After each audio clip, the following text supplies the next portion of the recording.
Hi, my name is Gerhard Schwartner and welcome to Selling Power TV. Today we have the pleasure of meeting with Jeff Seeley. He is CEO and owner of Karoo International. Welcome, Jeff. Thanks, Gerhard. It's great to be here again.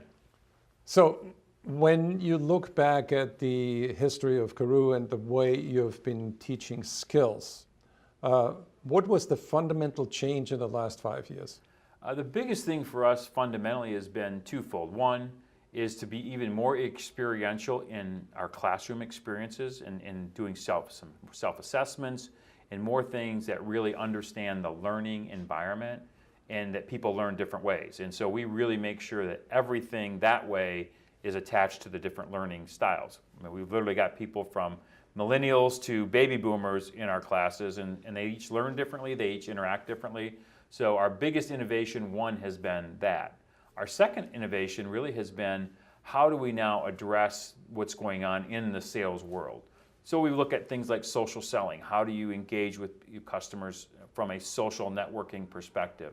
We look at how do you really get those moments of truth and who do you talk to in the organization, because right now a lot of people are stumped as to where to go, and teaching them how to have a comfort level of talking to more than two individuals in the company and not being afraid to roll up their sleeves and walk into the pit, so to speak, where their products and services are being used. So how did you measure the results of your skills training in the past, and how do you measure it today? We've always had a pre and post assessment to do that, and now what we're actually doing is we're using blended learning tools to make sure that stickiness is with us. I think the fact of using experiential learning is very different than most organizations do, simply because it allows people to grasp the learning. It's the old Benjamin Franklin, involve me and I use it. Teach me, I learn. Involve me, I use it. And that's what we found. And then we use a very prescriptive methodology for reinforcement and getting people and managers to make it part of culture. And I think that's the other biggest innovation from a success rate in our client space, is we're actually helping them change their culture to be not, this is somebody else's problem, this is our problem. We need to develop our team. We need to engage them in a way that gets our team more motivated and helps make our teams more of a strategic difference. Our product and service is good, but most products and services can be replicated at somewhere along the line. So if you were to think about a matrix, you've got kind of, if you're competing where everyone else is today, you're ultimately going to be competing on price, and someone can find it online. If you are competing on a product advantage or service advantage, you can find that over time that you'll gain market share, but competition is nipping at your heels, constantly trying to out-innovate you or constantly trying to replicate what you're doing. It's really the sales professional that creates that strategic difference, because that can't be replicated. How much role play do you have in your course? We have like 4 different types of role play, and then actually we use it as well as in the follow-up and the reinforcement. But we're doing it very differently now in terms of how we do it.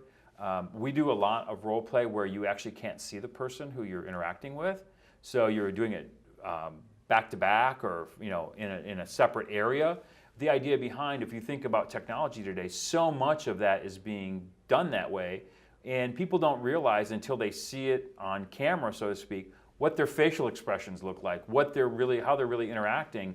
And when we're standing face to face, it's easy to smile and it's easy to look in someone's eyes, but all of a sudden you find people when they start thinking, well, I'm just on the phone. It's like, well, hey, Gerhard, it's great to hear from you. And then they just don't engage in a way that customers are going, what's wrong with this person? Is he ill? He doesn't seem very energized to be talking to me. So you're creating a multidimensional experience where in the role play where you don't see the customer, you need to focus more on the tone of voice and the energy. The energy, and it's energy, attitude, and enthusiasm all come into play. I like to say, if you were hiring sales reps and you were a sales manager, and even if you were just a sales rep out there, if you had to take your entire life savings and invest it in hiring you, would you? Because you expect an organization to do that, but would you do it yourself? And it's shocking the number of people would probably say, well, my current situation, I might not do that because I'm maybe not as good as I think I am. And that should be that, creating that level of enthusiasm is really important for you as a sales professional and for the organization.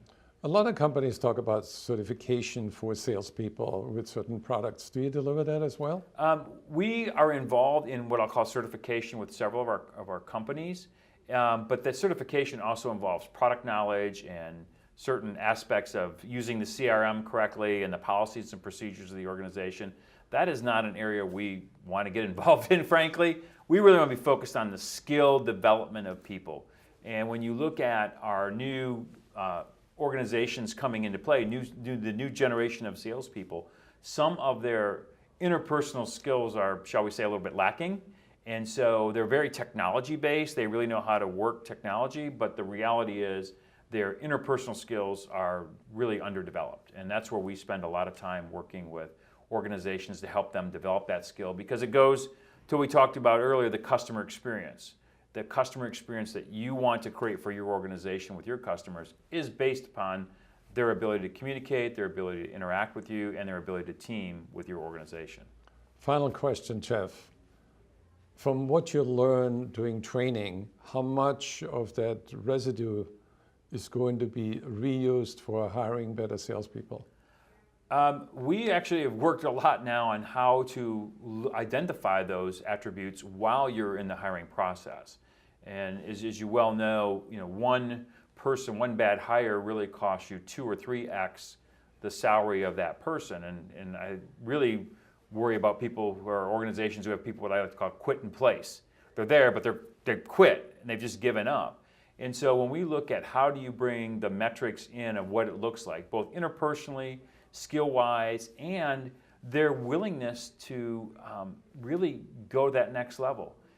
It's like practice in anything. If you want to be a great musician, you have to practice. If you want to be a great athlete, you have to practice. If you want to command a second language, you have to practice.